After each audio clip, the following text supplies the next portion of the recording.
Нифас бул баланын төрөлүүсү же баланын көпчүлүк бөлүгүнүн чыгуусунан кийинки келген канды нифас деп айтабыз. Мейли ал кан хөкмий кан болсо деле нифастын өкүмүндө болот. Нифас баланын көпчүлүк бөлүгү чыккандан кийин башталат дегенди кандай түшүнсө болот? Бала эки түрдүү келет. Баш тарабы менен же бут тарабы менен. Эгерде баш тарабы менен келсе, анда көкүрөгүнүн чыгуусу менен. Эгерде бут тарабы менен келсе, анда киндигинин чыгуусу менен баланын көпчүлүк бөлүгү чыкты деп эсепке алынат. Мисалы, бир аялдын толгоосу бешим убактысында башталып, баланын көпчүлүк бөлүгү асыр убактысы кирүүсүнөн мурда чыкса, кийин асыр убактысы кирип, бала толук түрдө төрөлсө, мындай учурда аялга бешим убактысыны каза кылып берүү важип болбойт. Анткени бешим убактысынын акыркы бөлүгүндө баланын көпчүлүк бөлүгү чыгат дагы нифасы башталып калат. Аял төрөттөн кийин кан көрбөсө деле ага гусул алуусу важип болот.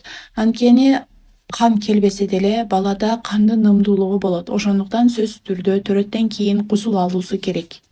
Төрөгөн аялдын нифастуу болуусу үчүн дагы бир шарттардын бирөөсү бул кандын кындан келүүсү. Эгерде кан кындан келбесе, анда нифастуу болбойт.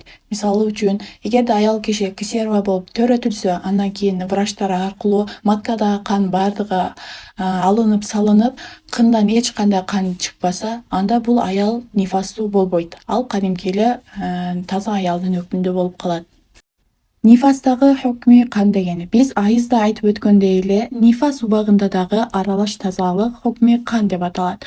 Нифас убагында кан эгерде бир нече саатка же бир нече күнгө токтоп калса дагы, бирок 40 күндүн ичинде кайтып келе турган болсо, анда анын баардыгы нифас болуп калат.